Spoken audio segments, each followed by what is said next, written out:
Assalamualaikum warahmatullahi wabarakatuh. Perkenalkan, nama saya Chandra Septian. Saya dari PGSD Maindes Kampus Sumedang, kelas 5B. Saya akan menjelaskan tentang makna pendidikan jasmani. Pertama, sebelum kita jauh kepada makna pendidikan jasmani, kita harus mengetahui dulu apa itu pendidikan. Pendidikan menurut Undang-Undang Disdiknas yaitu suatu usaha sadar dan terencana untuk mewujudkan suasana belajar dan proses pembelajaran yang secara baik. Nah, secara baik atau mengembangkan potensi dirinya, bahkan untuk memiliki kekuatan spiritual, keagamaan, pengendalian diri, terus keterampilan yang diperlukan atau dipergunakan di masyarakat, bangsa, dan negara. Ya.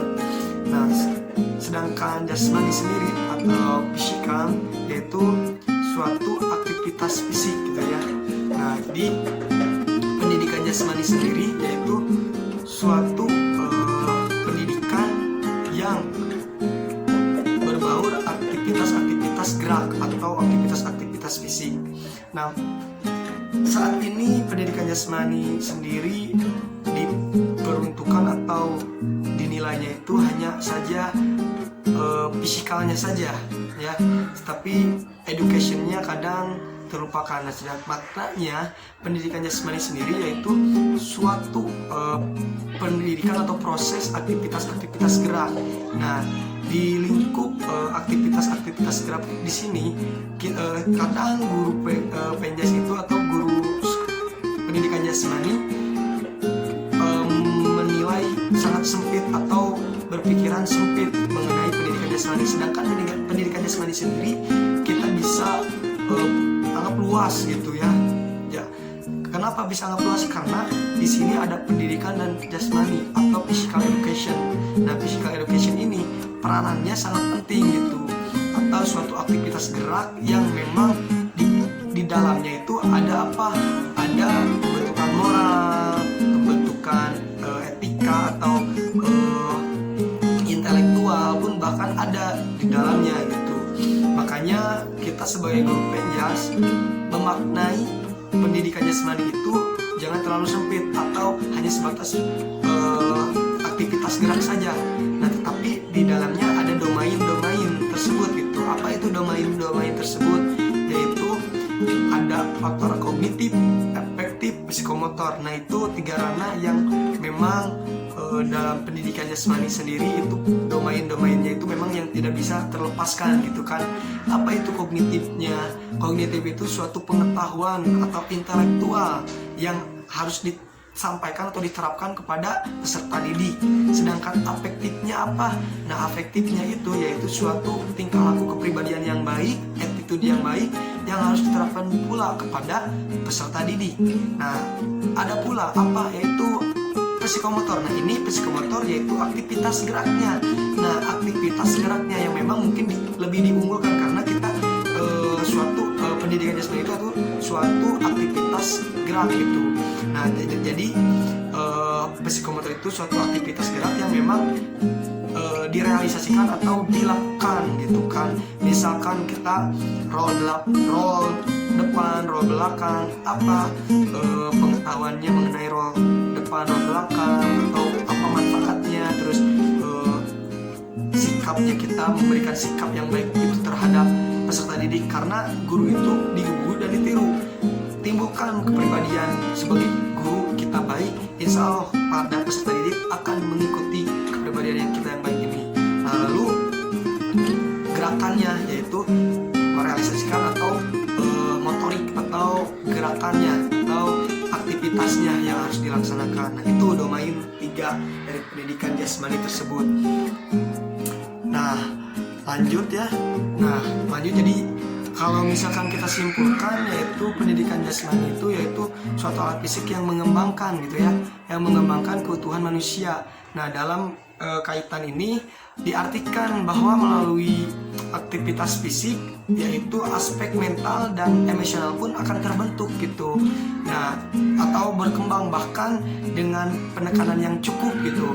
Karena beda lagi dengan pendidikan moral. Jadi pendidikan moral itu hanya penekanan pendidikan moralnya, Tapi kalau pendidikan jasmani itu penekanan moral, penekanan aktivitasnya, bahkan intelektual, bahkan apapun itu bakal ada gitu. Makanya kita harus memperluas segi pemikiran kita sebagai guru penjas. Jadi bahwa pendidikan jasmani itu tidak hanya sebatas aktivitas gerak saja, tetapi banyak hal yang memang harus dikembangkan atau ditekankan gitu rekan-rekan. Nah, kita lanjut kepada fungsi dari pendidikan jasmani tersebut. Nah, setelah saya membaca referensi-referensi yang ada mengenai fungsi pendidikan jasmani sendiri, baik, lanjut kepada fungsi pendidikan jasmani itu sendiri. Fungsi pendidikan jasmani itu sendiri yaitu menjadikan fungsi sistem tubuh menjadi lebih baik agar menuntut kehidupannya atau di lingkungannya itu supaya menjadi pengembangan keterampilan. Nah, jadi menjadikan fungsi sistem tubuh menjadi lebih baik itu, jadi kebugarannya itu memang fisiknya itu segar atau bisa melakukan aktivitas-aktivitas yang lain gitu kan. Lalu ada meningkatkan kekuatan. Nah, meningkatkan kekuatan ini pada otot maksimum yang akan dikeluarkan oleh otot dan kelompok-kelompok otot. Nah, di sini tadinya kita lemah atau misalkan tadinya kita tidak punya tenaga yang besar. Nah, fungsi dari pendidikan jasmani atau aktivitas gerak itu meningkatkan kekuatan. Lalu ada meningkatkan daya tahan. Nah, daya tahan otot supaya agar kita melakukan aktivitas atau kerja dalam waktu yang lama gitu. Karena ada juga nih, kalau kita tidak bugar jasmaninya, kadang kita tidak bisa lama-lama gitu dalam melakukan aktivitas yang berat gitu kan dengan aktivitas jasmani itu. Nah, jadi itu sebagian kecilnya dari fungsi pendidikan jasmani itu sendiri. Tapi kita bisa lebih luas fungsinya itu, kita bisa melihat dari tadi, kalau dari itu kan tadi kita bahasnya dalam aktivitas jasmaninya atau organ tubuh kita, meningkatkan dan fungsinya itu. Tapi kalau kita secara luas kita bisa fungsi pendidikan jasmani.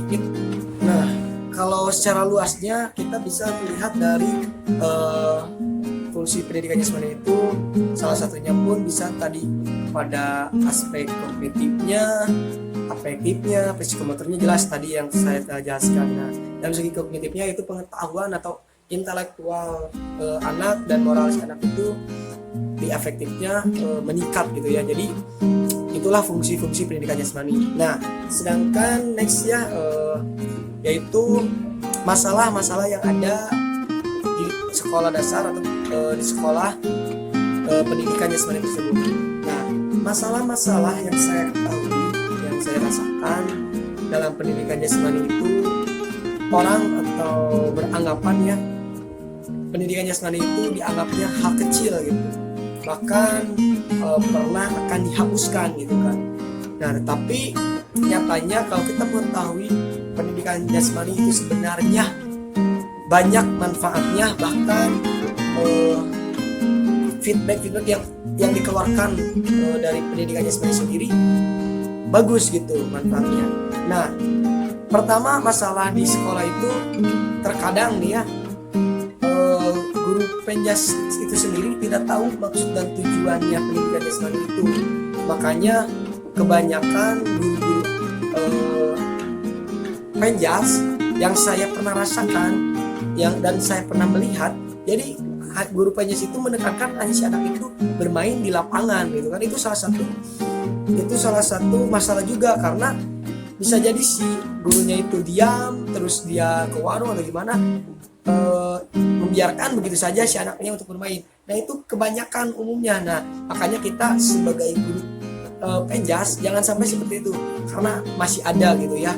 Nah, karena saya pun pernah melihat dan saya pernah merasakan seperti itu gitu. Makanya itu masalah-masalah hal yang seperti itu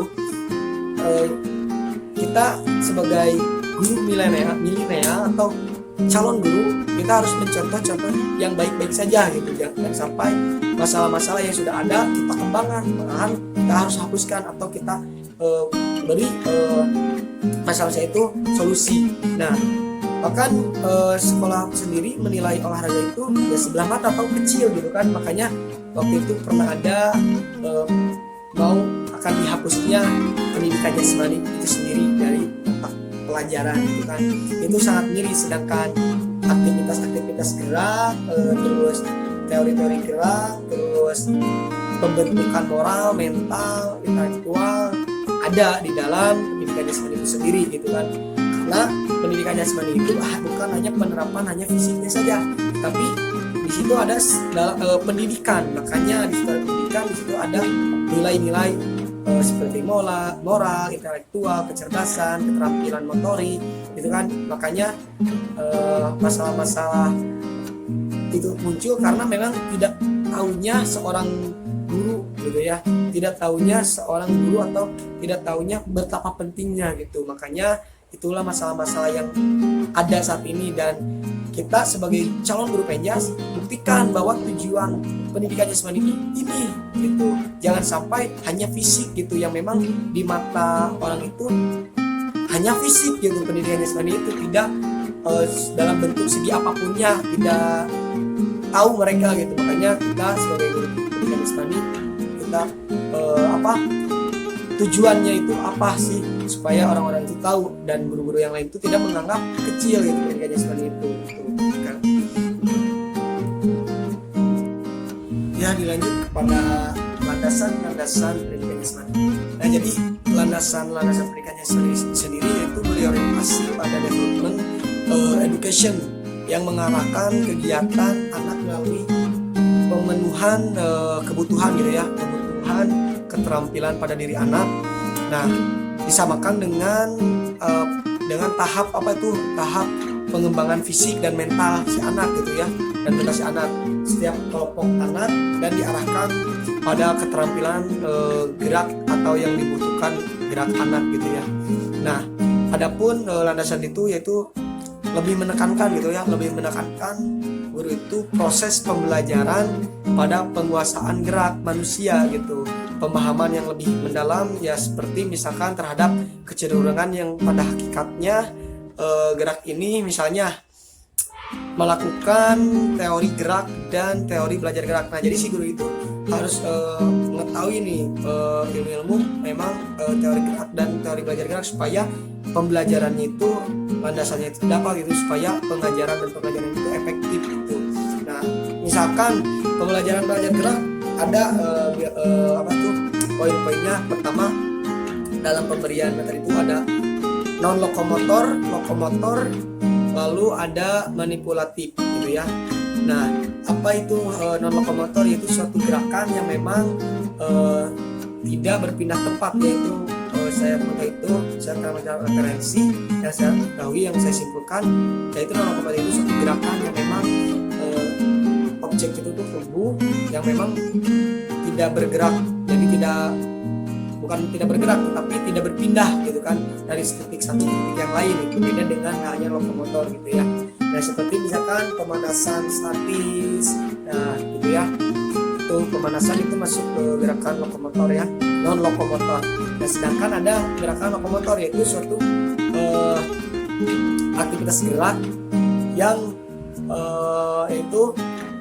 yang bergerak dan berpindah tempat atau berpindah dari titik satu ke titik yang lain gitu ya. Jadi itu bedanya lokomotor dan lokomotor. Seperti apa? Berjalan, berlari, meloncat, melompat. Nah, itu salah satu gerakan lokomotor, yaitu dari titik satu ke titik yang lain. Itu suatu pembelajaran gerak juga ya. Adapun manipulatif yaitu suatu gerakan yang memadukan antara memakai objek, yaitu seperti kita melempar, menendang, itu kan gerakan yang memang ada dibantu dengan objek gitu kan, seperti bola kan itu objeknya. Nah, itu. Nah, jadi landasan di sini yaitu menekankan bahwa proses pembelajaran pada anak itu yaitu penguasaan gerak pada manusia gitu, gerak yang keseharian mereka lakukan gitu. Pada dasarnya kan ada nih gerakan lokomotor, misalkan anak kelas 1 SD, kelas 2 SD kan itu gimana cara berjalan, gimana gerak-gerak yang memang biasa digunakan dalam kehidupan sehari-hari. Nah, paling itu saja yang bisa saya sampaikan. Mohon maaf apabila ada kekurangan, kesalahan, bahkan betul-betul yang salah, dan bahkan memang ada yang sesuai. Saya masih belajar, sama-sama belajar. Saya tutup dan terima kasih kepada yang sudah nonton. Wabillahi taufiq wal hidayah. Assalamualaikum warahmatullahi wabarakatuh.